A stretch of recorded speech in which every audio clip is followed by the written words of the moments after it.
Welcome to Brotherhood, a spoiler-filled podcast where we review each episode of Full Metal Alchemist Brotherhood. My name is Dylan MacArthur, the older brother. And my name is Timothy MacArthur, the taller brother. Today's episode, Girl on the Battlefield. Basically a list of why any battle against Ta Fei Fong is as unfair as can possibly be. Or it's a 20-minute infomercial for Bloodthirsty Barbie. Gotta catch 'em all! Okay, so first off, building explodes, Ling jumps out of it, and while being chased by Wrath, and trying to escape Wrath, and Gluttony, of course, he says, well, Lan Fan says a few things, and I'm like, wait, is this actual character development for Lan Fan? About time! I disagree that we're actually getting significant character development for Lan Fan. She still comes out of this episode more or less a bag of dish soap, but this is the first time that we're happening to get anything out of her. Okay, fine. Because, yeah, I mean, there is some significance to the fact that she is willing to sacrifice her entire arm, although I don't think that was maybe the best way to get out of that situation. But whatever, she sacrificed her entire arm in order to protect her king. Well, it was useless at that point anyways. It was basically... I could tell by the dialogue that they were going for her arm is basically dead at this point. She doesn't know that, though. There are lots of times in our human existence where one or more of our limbs will go completely numb or completely dead for a temporary moment of time, and the key word there is temporary. You don't know that it's long-lasting until you wait to see if it's long-lasting. She's just like, oh, I can't feel it. This is no longer useful to me. Chop, chop. Well, here's the thing. They're also being chased by a madman who's obviously very capable of following a blood trail that they're leaving behind. That isn't going to become more obvious when her arm is removed and suddenly a major artery is severed and now it's just squirting everywhere. I call shenanigans on this one. But good point. Nevertheless, I mean, this is a callback to back when Ed and Lan Fan had their fight, and he used his automail arm to lay a trap for her, and so she's like, "Oh, I'm going to learn things and use that to trap my new opponent and get him to think that I'm somewhere that I'm not." Which is interesting. I always enjoy seeing events layer and build on top of each other. But aside from learning that she's willing to sacrifice parts of her body for her king, I really don't know much else about this girl. I really don't know anything particularly new about her that I didn't know before. Good point. I appreciate that she's getting to make major decisions regarding her own life, but they don't reveal anything new. And that's my problem. Okay, fine. Yeah, as Al fights Scar, they take it up to the water tower, at which point Al is like, I'm going to use alchemy to completely destroy this water tower in order to, get my ish done. At which point I wrote, congratulations, Al. Now everyone is going to die of dehydration. Hooray! I mean, not really, because, this is a fairly modern society. I'm sure that they have more water towers. But there's a lot of water. A lot of people are going to be like, oh, our water system is, is a little short. It's a little short, and we're living in 1914 or whatever, so our technology isn't that great, and our infrastructure is just barely getting there, so this is going to go somewhere. Although it's interesting to note that I just realized they have a fairly sophisticated power grid in Central. They kind of have to, I'm sure. No, they really don't. But I guess they at least need to have a gas system for all that lighting and all that. But they don't use gas, and that's the problem. They are definitely using electricity. Yeah, that's weird. See, this is what happens. We start complaining about the water supply, and then suddenly we get stuck on a early 20th century infrastructure. Well, there are a lot of comparisons made between a mistress in Germany. Maybe they were going for trying to make it look like they advanced quite a bit. Like they made a few huge leaps or something like that. But then again, if that's the case, why are they still just using radios? I mean, TV, in our world, the television really didn't go anywhere until the 50s, long after the whole World War II shenanigans. Yeah, no, but even then, didn't Germany at least have TVs somewhere every once in a while? Not really. They still relied heavily on theater in order to distribute motion pictures. And radio to distribute the news. Yeah, but yeah, good point. More to the point though, that was 20, 30 years after when this is supposed to take place, which is in the 1910s, and technology was very different in the 1910s. And I mean, granted, like, this sort of a conversation is kind of pointless to have in an alternate universe where any number of things could have happened to make sure that technology got jump-circuited a few. But then again, like, automail is just completely impossible. Like, I've been meaning to talk about this. Automail makes no sense whatsoever. Even in the universe we're in, it would not work. It would not.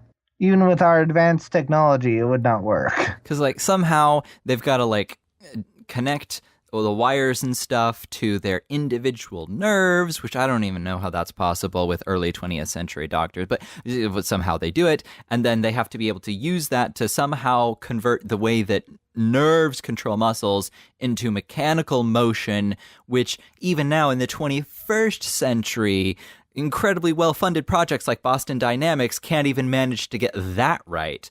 I mean, even when they do get motion in that way, it's very clunky, I am sure of it.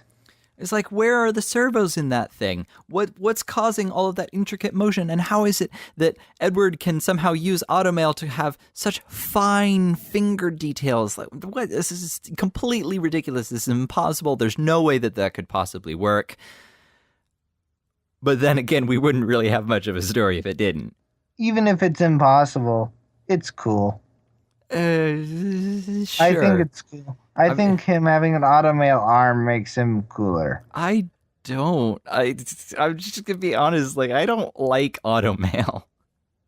From the very beginning, I've been feeling like this is not really that believable. I don't buy this. It might not be believable, but I find it cool. The only reason that I take it is because I have to, because otherwise there is literally nothing that these characters could do.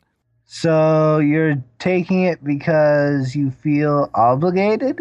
I'm taking it because I have to in order to have the rest of the story, not because I actually enjoy it. So you're saying that you feel obligated to at least tolerate automail in this story, simply because if you don't... there is no story.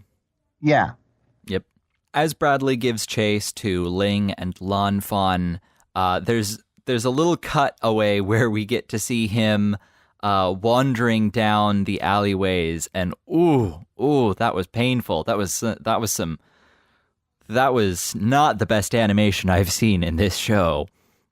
We've got this weird wide angle looking down at him, and it basically looks like he's a penguin waddling down, because he's not running, he's just sort of power walking. And the combination of that particular angle with him, not running, but just power walking. I'm sorry. Now I've got this image in my head of Fuhrer Bradley in a penguin onesie. I mean, that would have at least made it funny, as opposed to just sort of kind of embarrassing. It's like, oh, Bones, I know you're better than this. But it's completely made up for a few scenes later when we get to see Gluttony regenerating after having a grenade stuck in his gut. Yeah, which Ling basically, Yeah, Ling shows up completely Lan Fan-less, and shirtless also, I note. Why is it that when people get to be cool, they have to take off their shoes? I don't know. Shirts, not shoes. Also their shoes. Please leave your shoes by the door while you're being cool. Okay, ma'am. I don't know. This is weird taste in men. But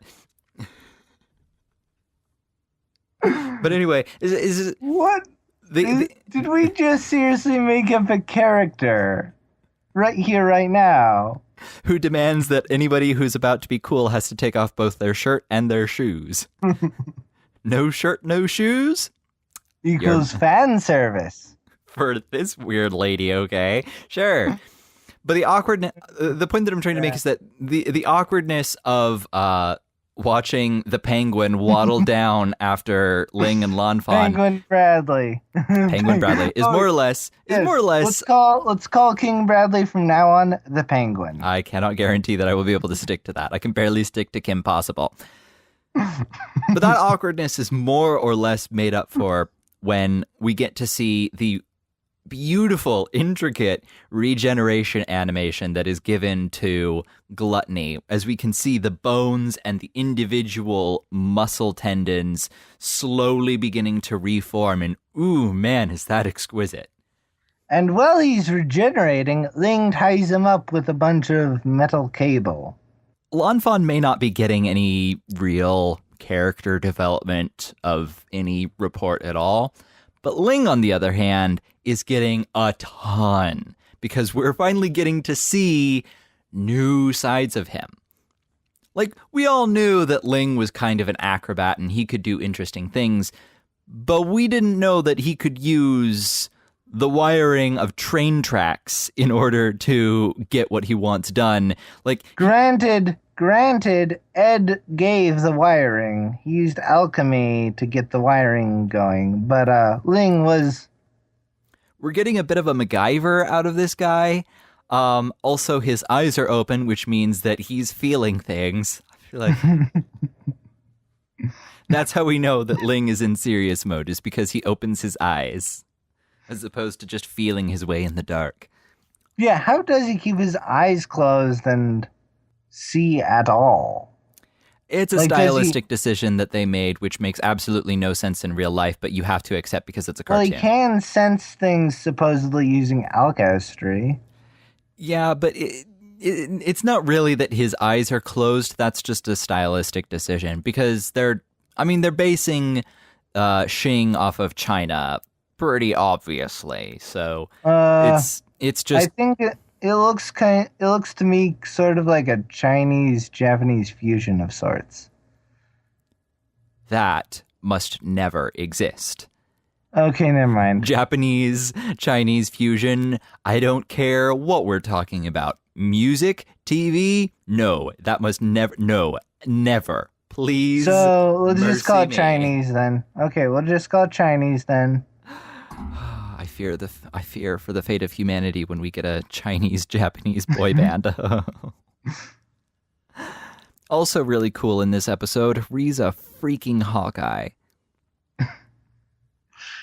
Yeah, she's cool. She's got a costume, she's got a costume closet where she's like, what am I going to wear today? Lab coat, glasses, a beard. Freaking...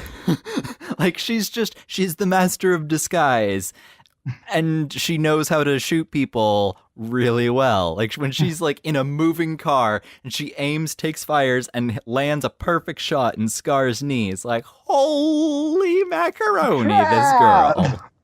Holy crap. Holy cheese and crackers. Holy cheese and crackers. That is both brutal and amazing. Which, again, this is another way of building character, is by revealing, oh, she has a closet filled with disguises. That's interesting. That is not something I would have expected. That reveals something about your personality that I didn't know before. Take note, Lanfan. This is how you become interesting. But she is a sniper, so... Well, we don't know that in this show yet, do we? Well, no. No, we don't. We get to learn even... Well, she was a sniper a few episodes back, so we know that she has a specialty for that. Okay, yeah. We know that she has a specialty with guns, but that's not what makes her interesting. What makes her interesting is the fact that she is so good at guns. She is exceptionally good at shooting, That's a little bit different. That doesn't just make her unusual for a woman because, yeah, whatever, this is a shonen, everyone's good at shooting. But the fact that she is exceptionally good, that she is better than pretty much anyone else in the show, that's like, oh, how did you get there? Why did you get there? This brings up all sorts of interesting questions about her and her personality. That's how you build character. Personality. Yeah, I can see why you have a tiny little crush on Riza Hawkeye. She takes Ling and the homunculus, and they hightail it out of there, leaving just Scar, Ed, and Al, and they call them MPs, which is confusing because this is British politics, but whatever. There's MPs showing up, and then all of a sudden, a little girl, I believe the little girl named Al, was her name? Mei Chang. Mei Chang? Dang it. Yeah. Mei Chang shows up, and she I can't believe I couldn't remember her name. She throws her little knife thingies every which way and, draws a circle in the ground and does this weird alchemy that we've never seen before, which is a really interesting way of introducing a form of alchemy that we haven't seen in this show. But it's a little drawn out. I mean, this is a perfect time to introduce a new form of alchemy because, as I always like to say, it's okay for the villains to break the rules a little bit because then it gives us an opportunity to be like, oh, I guess there are things about the world that we didn't know and now we get to learn about them. And this is exactly that. Scar, who is more or less still a villain in this show, is by and through Mei Chang, able to break the rules a little bit in a way that we haven't seen before. And we're like, oh, okay, I guess we don't know everything about alchemy in this world, so we're going to get to learn a little bit more in the future, and that's exciting and interesting. As Riza and Ling are heading down the lane to try and get to the house, Ling says to Riza, I need to go get my Lan Fan because I promised I'd go get her. And Riza says, okay. No. At first she's like, no, and then he keeps on bugging her, and then she's like, fine, do it quickly. And my thought process was, no. No. You have a homunculus in your trunk. You stop for nothing. Or here's a better idea. How about you drop off Ling? It's like kick him out of the car. Keep going in the direction you are, but send him on his way so that he can get what he needs done. But you need to get out of there. Yeah, get the freak out of there. And by freak, I of course mean homunculus. I don't know if that would have spared her from being noticed by King Bradley. Probably not, because it doesn't really matter where he is. All that the creators of the show had to do was conveniently place him in the right location to see her. But nevertheless, I couldn't help but watch that scene and go, ooh, no, Riza, no. You stop for nothing. Yeah.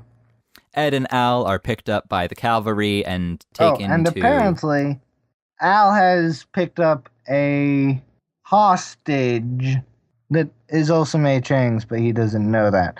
And the panda seems to at first think that he's a hostage because he tries to bite Al's finger. What I love about that is that we then get that weird chibi animation where we see the pyramid at which Mei Chang is the top, and suddenly Al's pointy part of the pyramid comes slamming down, and you realize, oh, I have a new savior. It's very funny. It's a great way of explaining something visually, even if it is a little goofy for some people's tastes. I liked it. It's funny. Also, during the conversation about the panda, Ed brings up to Al, you're always picking up stray cats. When has this happened in the past 22 episodes? I haven't seen anything of this. Screen. We're 22 episodes into this show. You can't say you're always doing such and that such thing that we've never seen before and expect to get away with it. That's just not good storytelling. Okay, so now we have to talk about here's how the manga did it better. Because the manga introduces this idea much earlier. Not immediately, but we do over time get to see these references to the fact that Al is constantly carrying cats in his body and constantly picking up stray cats. There's even a funny little introduction to the dog character, Black Hayate, the dog that Riza takes care of when Sergeant, the nerd guy. Sergeant Nerd Guy. When Sergeant Nerd Guy, or whatever his name is, found this hopeless little dog out in the rain and was like, I need to give him to someone I know. Al will be able to take care of him. And I was like, that might not be a good idea because my body is literally infested with cats. And then we get to see Xiaomei taking up residence in Al. And then that makes sense that Ed would say you're always picking up stray cats because we've seen that. We haven't seen this at all. Where is this coming from? Why is this line even remotely necessary? We could have cut it out and it would have been perfectly fine. But instead, they made a point of including it. Ugh, this is a joke that had no setup and therefore it does not work. They arrive in the big central palace where they find Winry is being questioned by a suspicious Bradley being suspicious. Suspicious. Why? Why are you? What is gained from this? Suspicious as suspicious can be. Maybe he's trying to send a message to Edward and Al, like, we're on to you, kind of thing. I don't know why they would. Like, it's... I understand why that moment exists in the show, because you're exactly right. It builds up our suspicion that Bradley is on to them, and he's picking up what they're laying down, even when they don't realize they're laying it down for him. Nevertheless, it feels a bit weird. Ed, Al, and Winry all meet back up, and they have their little moment in which they explain, okay, so, that moment back there, that was really intense, but let's all talk about this like rational human beings and just be totally open with each other. Winry sort of expresses to us, the audience, that she's disappointed in herself because she can't be as cool as... Really, but Riza who can? But she doesn't express this point. She doesn't make this point expressly. But I think it's fairly obvious that the filmmakers are trying to make us draw that parallel between Winry and Riza, not just because they look fairly similar and occupy fairly similar spaces within their social realms, but mostly because they are such very different people. Yeah. And Winry feels disappointed that the people she cares about the most all look up to this powerful woman who, everybody likes. Who doesn't like Ariza Hawkeye? Crazy people, that's who. And she looks up to this and she says, I want to embody this space. I want to be like her. But Winry isn't. And I think that's really interesting. Like, I think it's cool that we have two female characters who are very well defined and yet who are totally opposite and yet who can still relate to each other. Yep. Such good writing. And then there's that moment where there's a phone call that is cliche and a little dumb. Her employer calls her to be like, oh, Winry, what are we going to do without you? Because you're so backed up. You're the only person I can trust in this city full of automobile mechanics because you're the only one who's good enough for us. And it is stupid. It is lame, but it made me cry. It made me shed a single tear. Single tear, literally. I did shed a single tear. It is such a contrived moment that comes out of just nowhere. And yet it still gets me because I identify with that. I totally see that from her perspective of being like, oh, I can't do anything right. And then her employee, like the people that she used to work for call her and are like, we need you to do this thing. She's like, oh, wait, I can do things. It's just that those things happen to be very different from the people I admire.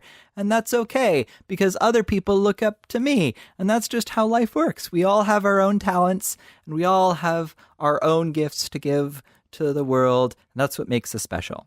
Yeah, even if those gifts are technically magic. And then we cut to the train as she's off to fulfill her calling as an automail mechanic in the land of automail. Yeah. There's this moment where Ed says, next time you cry, it will be tears of joy, because we're going to get our bodies back. And I'm like, Ed, you're an emotional oaf. Okay, that's kind Yeah. It's amazing that you are a hit with any lady whatsoever, but I guess it makes sense that it's Winry, who is also kind of crazy. But, at least he's trying to be a good person while doing it. I don't know if I would necessarily constitute what he's saying as being a good person, but... He's trying to be comforting in a way, but he does it in a way that is absolutely lame. That's pretty much it. He thinks that he's being romantic, but boy, is he not. Like, you half expect him to break out into, we shall rule the world together. You could pierce an imperial fleet with that jacket because it's so sharp, Chang. Whatever. Another Avatar The Last Airbender reference. Anyways, Winry ends up having a ton of flashbacks, and one of those flashbacks I describe through this little note right here. One of the moments Winry cherishes is watching Ed commit arson. Oh, the memories. Remember that time when the man I loved burned his house to the ground? Oh, so romantic. Remember that time when you said that we're going to rule the world together and I looked so sharp I could pierce an imperial fleet? Oh, so romantic.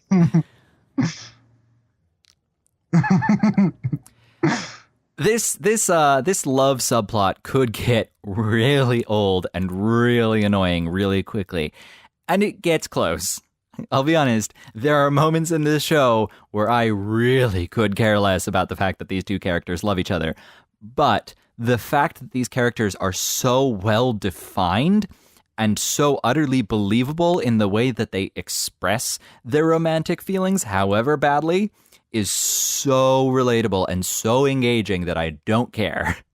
I still want more, even when they don't execute this love story particularly well. I want more. This is good on them, because I usually don't. And it is pretty in character most of the time. The next scene, I believe, is Colonel Mustang standing out the door of Dr. What's-His-Butt. Dr. What's-His-Butt. What is his name? Dr. What's-His-Butt, Doctor Who? Yeah, so he's talking to Doctor Who, there's no way we can say that. We'll say that he's talking to Christopher Eccleston, because otherwise I'm not going to be able to get through this. So Mustang is talking to Christopher Eccleston, who apparently his family has left him a long time ago, and he's living alone. And Mustang gets to show us how kind of like ethically gray he is when he uses this fact to manipulate Christopher Eccleston into helping him perform surgery on this random illegal alien. This is why Ed says that Mustang is a creep, because yes, he is. This scene is a little hard to watch. But he's our creep. Yeah, we still like him because ultimately we know that he's doing it for a good reason. The wrong thing for the right reasons. Christopher Eccleston grabs his tools and they go to perform surgery on Lon Fawn in a house in the middle of nowhere. This is an example, I think, of a translation done really well. Not because I think that they perfectly translated what was originally in the text. I don't know. I can't read Japanese. I have no authority on that. But because it is so viscerally effective. When he says, All that I've ever operated on lately have been corpses, so my hand is going to be a little rough. That hurts.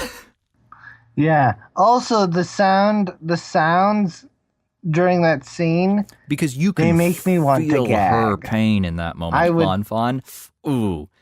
yeah, Like I almost yeah. reached up for my arm to like, I feel for you, gal. I really do. And that's something that you only get from effective language and effective sound design. You could also get a little bit out of the visuals, but because we don't see any of that, the burden of allowing us to relate to the pain of Lon Fawn is placed entirely on those two things, and boy, does it work. and and it lets me know that I wouldn't be able to be a surgeon because I would puke on whoever I'm working on because I'd be so freaking grossed out. This next one is also yours. Oh yeah, I wrote this note. Why is Lon Fun gagged? Yeah, because we talked about it before. And I told you right before I explained, this is gonna be a oh doy moment, but yeah. The reason that Lon Fawn is gagged, you believed was because, they're trying to suppress her screams because they don't want anyone to know where they are. But actually, the reason is much more, in a way, boring, but also much, much worse than that, is because they don't have any anesthetic. And gagging her is just a way of giving her something to do with all of the pain that she is about to feel. And so she's going to bite into that rag the same way that people in years past would grab a stick and bite into that while surgery was being performed on, because there's nothing else that they can do with that pain. They just gotta, they've got to express it somehow. And that's all that she has. Yeah, it's better than flailing about screaming, I guess. Well, because then she would just get cut up more. Yeah, it is true. We have little side conversations that they kind of matter, but we don't really have much to say about them. During these little side conversations that are going on between Ling, Mustang, and everybody else, we cut to a shot of Riza outside. She has a rifle by her side, and she is standing watch. This is all that we need. I think it was a bolt action. I believe it was a bolt action, because I think we saw the same rifle a few episodes back. And I believe that was also a bolt action. I have no idea what that means, so I'll take your word for it. You know the kind of rifle where you have... No, I don't, Timothy. I know nothing about guns. Never mind. I know that some guns are long, and I know that some guns are short. I'm talking about the kind where it's a kind of gun where you have to actually actively eject the casing of the bullet before, That's inconvenient. Well, it can help. It can help a little bit with. It can help to a certain degree with accuracy. My point is that this is all that we need. These couple shots are all that we need to establish that something bad is about to happen, but you don't necessarily know what. It's also a great bit of misdirection because it leads us to believe that somebody might be coming from outside. Yes. But, lo and behold, it's from Gluttony. It is literally from the inside of Gluttony. Of Gluttony, yes. Because you see, the thing is that someone says, "Oh, by the way, Mustang's here," and then Gluttony basically says, "Say hello to my little friend, a giant freaking eyeball." Which turns out to be in a bottomless chasm that is his stomach. I'm gonna be awake tonight. Of course. That's why he can eat things, because he's got an eye in his stomach. That was the conclusion I was waiting for this whole time. It was so obvious, right? Well, my guess is that it is a connection with, I made this connection a long time ago, even before I saw the rest of the... Are we about to have an interview with Timothy of the past? Yes. Okay, hello, Timothy from the past. Okay. What did you think about this eye when you saw it? I made a connection in my brain between the eye that, happens when the gate opens and all that. Okay, that's interesting. So I made that connection, and why? What sort of connection do you think exists, or are you just wondering what that connection is going to be? Personally, I was a little like, holy crap, I need to see the next episode, because I wanted to know more at that point. It's a very good button. Yeah, it's a very good button. It was a very good cliffhanger. Um but I did make that connection with the Gate of Truth, and I thought, is that why he's able to eat so much or whatever? Did you notice that the eyes look different? Like the eye that is associated with the Gate of Truth is styled differently from the eye that is inside Gluttony. I did not notice that. Well, Timothy from the past, you're about to learn some very interesting things in the next episode about what sort of connection actually does exist, or maybe, dun dun dun, doesn't exist between these two eyes. Anyway, we need to go back. So thank you, Timothy from the past. I'm going to go now talk to your future self, who is literally several years older. Goodbye. Okay. That was an interesting conversation. This is a joke that will never die. That sound, I think, is definitely part of the joke. It's part of what makes it funny. That sound. So I'm going to forego it just to simply explain what Dylan from the past thought about this moment, which was more or less exactly what Timothy from the past thought, which, this is very interesting. I have to see the next episode in order to better understand what the heck is going on. But my big question that I had was, do all homunculi do this when they get angry? Because if they do, that is a terrifying superpower. Yeah. And that raises the stakes tremendously. Yeah, it would raise the stakes tremendously. The other thing that Dylan from the past had to say about this is, boy, I'm excited to learn more about this eye and what it actually is and why it appears during human transmutation and what's so important about it. Indeed. Dylan from the past got to be a little disappointed, and that's all I'm going to say. We'll talk more about that when we get to the end of the show, but yeah, Dylan from the past was a little disappointed with the way that they handled the eye in this show. Hooray for disappointment. This is a weird thing to be happy about. Okay. I'm trying to be funny. It didn't work. Anyways, goodbye. Hold on. Oh. So, before we close, I want to lay down a couple different links for y'all about the show, because we aren't just a podcast. We have a means to get feedback on the podcast. Give us feedback, because we're always open to feedback. We're always open to hear what you think about not only what we're doing, but also the show itself, because I love talking about Full Metal Alchemist and breaking it down with people. We have a Twitter. Yep. Which you can access at Brotherhood FM. I also have my own personal Twitter, which you can contact me at Dylan the Joel. And Timothy is a hermit. Yeah. I'm not quite sure that he knows what online actually is. I'm not going to get a Twitter account. And it's all the worse for you. Anyway, that's all that we have for this episode. Thank you for listening. We'll talk to you next week. Goodbye. Goodbye.